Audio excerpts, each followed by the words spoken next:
Hello, everyone.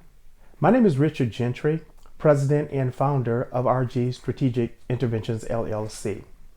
I want to welcome you to this module. This module is part 2 of a 2-part series on principles of discipline. So in the last module, we talked about the concepts of disinvolvement and encouragement. In this module here, we're going to talk about logical consequences. And that's a very important piece when we are applying principles of discipline. So we're going to spend some time talking about logical consequences. So what is logical consequences? It's an evidence-based practice that's not only effective in extinguishing misbehavior, but it is also respectful to the youth and help them to take responsibility for their own actions. So there's 2 pieces to logical consequences, and that's why it is so effective, because not only does it eliminate the misbehavior, but it also teaches responsibility to that young person. I've been asked the question, is there a difference between logical consequences and natural consequences? And obviously there is a difference between the two. But to go further, is there a place in out-of-home placement facilities such as detention facilities and residential facilities for natural consequences? And the answer to that is yes. What are natural consequences? Natural consequences are based on natural flow of events. And these events can take place without adult interference. And natural consequences can teach very strong lessons to the recipients of natural consequences. So we use them in facilities, and I teach that natural consequences is appropriate to use. And I'll give you an example of a natural consequence from a negative perspective. A kid goes to his room, and if he's in a secure facility, those secure doors are very large, and it's very difficult to damage those doors. But sometimes when kids go to their rooms and they're very angry and there's a need for them to de-escalate, they punch things. They punch the walls, they punch doors. Some of you may be familiar with that injury that's called a boxer's fracture. That's an injury that tends to take place right along, it's like a hairline fracture on that little baby finger. And when they punch things, it's easy to fracture that bone there. And within a short period of time after that fracture, when they bang on a secure door, break their hand, fracture their hand, that hand swells up as big as a beach ball. And so when that happens, do a staff need to come and lecture that kid and explain all the reasons why that kid shouldn't bang on things? I say no, they don't have to say one word. We're going to provide medical attention and we're going to do everything that we need to do. But guess what? That secure door can teach a lesson better than we can. And the lesson is, please don't hit me because I'm going to win that battle every single time. So when that happens and the kid lets us know and that hand is swollen, we're going to get that kid medical attention. We're going to get that kid to the hospital. They're going to get a splint on their hand, or the doctor's going to do what they need to do to provide medical attention. And eventually that kid's going to need to go to a specialist, whatever medical attention that needs to happen for that fracture to heal, then that'll happen. But in the interim, that kid is not able to participate in gym, which is a very important aspect, of that kid's daily routine and activities. And so that's a natural consequence. Needless to say, if you only have one hand, we can't allow you to participate in gym and put you in a position where you can further injure yourself. So we don't have to lecture. We can say doctor's orders. We can't, allow you to put yourself in harm's way even further. But that's a lesson learned for the kid. So that's just one example of a natural consequence that can be a very powerful teaching tool for a kid without adult interference. And so there's a difference between logical consequences and natural consequences, where logical consequences are closely associated with the misbehavior. And so they can learn lessons. Logical consequences are good because if you apply a logical consequence effectively, you will not over consequent the kid or under consequent the kid, but the solution or the discipline is very consistent with the misbehavior. I want to talk a little bit about punishment.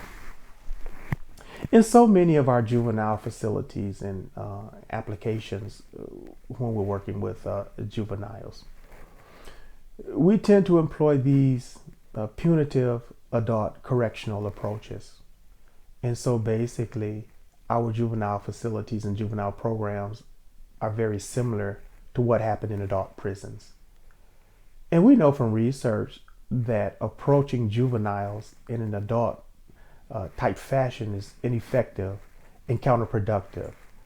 So we do not endorse punitive adult correctional approaches when it comes to working with juveniles. We have decided to take a discipline-based approach as opposed to a punitive approach. Punishment may have its place in certain situations, but our programs are not based on a punishment model. And so the question becomes, why not punishment? Let's talk about that. Because the goal of punishment is to enforce compliance of rules through external means or through external controls or authoritarian type interventions. And it is true that punishment will stop the misbehavior, but it does little to increase the student's responsibility in stopping the behavior himself or herself. Punishment tends to lead to feelings of anger, discouragement, and resentment to those who are on the receiving end of the punishment. So yes, punishment stops the behavior, but punishment does not teach pro-social behaviors. Discipline tends to be ongoing. Discipline tends to help a student learn from misbehaviors, whereas punishment only stops the misbehavior. So as we talk logical consequences, let's move a little further and talk logical consequences. Because logical consequences helps a youth to develop an internal understanding. It helps them to develop self-control and gives them a desire to follow the rules. Logical consequences are respectful to a child's dignity, while punishment oftentimes calls for an element of shame. Logical consequences are related to the youth's behavior, and oftentimes punishment usually is not. So when we talk logical consequences, we focus on three different areas, and these are areas that we do training on with our employees and people throughout the field. And so I want to share them briefly with you here in regards to what tends to work best when we talk logical consequences. The first principle is this: you break it, you fix it. The second principle is a loss of privilege. And then the third is a timeout. So let's talk a little bit about you break it, you fix it. What do we mean by that? Basically, the consequence is that for those who are responsible for a problem, what they have to do is fix that problem. They have to take responsibility for repairing the harm that was created. This is an opportunity for the youth to solve a problem that he or she has created. Okay? So the consequence must fit the infraction. So here's a typical example in a facility during a meal time. A youth knocks over another youth tray, flips this tray, knocks the food out of his hand, tray hits the ground, the food goes flying. Obviously that's inappropriate behavior. So how do we fix that situation? Do we have that kid go to the gym and do 50 push-ups? Then have him do some burpees, and run him until his tongue hangs out as a consequence? That has nothing to do with what the kid has, been involved with in regards to his or her misbehavior. Although we are punishing the kid, and we know that punishment has that element of shame and can foster resentment and hostility. But what we want to do is we want to make sure that that kid fix the problem, apologize to the youth, maybe clean up the dining hall, something that's very much related to the infraction. So that's an example of you break it, you fix it. The second principle here when we talk about logical consequences is a loss of privilege. So I'll give you an example of one who may involve themselves in a misbehavior and how we can appropriately apply a logical consequence to that behavior. So during learning time, a youth secretly logs into an unauthorized website while doing his homework during computer time. An appropriate logical consequence simply would be that youth lose computer privileges for a set period of time. So when the youth behavior does not meet established expectations, the youth loses the privilege of participating in an event or an activity. What's taken away from the youth should be directly related to the misbehavior. So that's an appropriate example of a loss of privilege.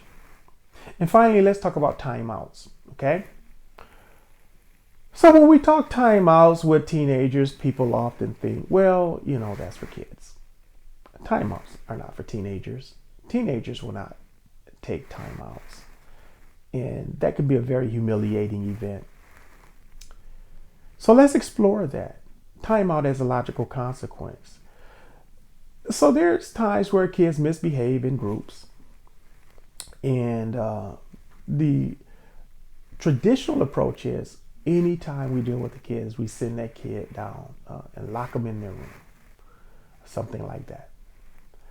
But if we employ a timeout process, it's possible to keep a youth engaged in the program while removing that kid from the environment for a short period of time to allow that kid to think about his or her behavior, to think about better ways of behaving, and to be able to just reflect and calm down as they are removed from the environment that caused that kid to misbehave. So timeouts are appropriate just to remove that kid from a stimulus for a particular period of time. And once that kid can acknowledge the misbehavior, to recognize that the behavior is inappropriate, has spent a period of time contemplating on other ways of behaving, once that kid is integrated back into the milieu, it tends to work really well. A kid's dignity stays intact. A kid does not necessarily lose privileges. A kid does not necessarily miss out on activities or behaviors, positive behaviors that are taking place. Once that kid gets himself back into a positive frame of mind, they can rejoin the group and continue on where they left off. So we found timeouts to work because we're not providing some big giant consequence to minor behavioral infractions. Kids need to be around other kids, and they need to be around positive adults. They need to engage in the learning experience. They need to be involved in social interactions where they can learn how to appropriately handle situations. So the more we can keep them involved in programming, the better off we are.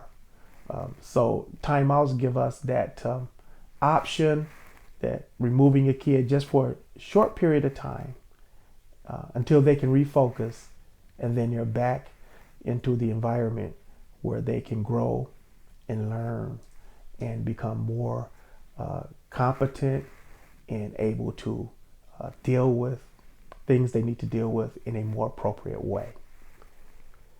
So we will give you that information and leave you with that information. I want to thank you for tuning in. If you have tuned in through YouTube, I want to thank you and encourage you to hit that subscribe button.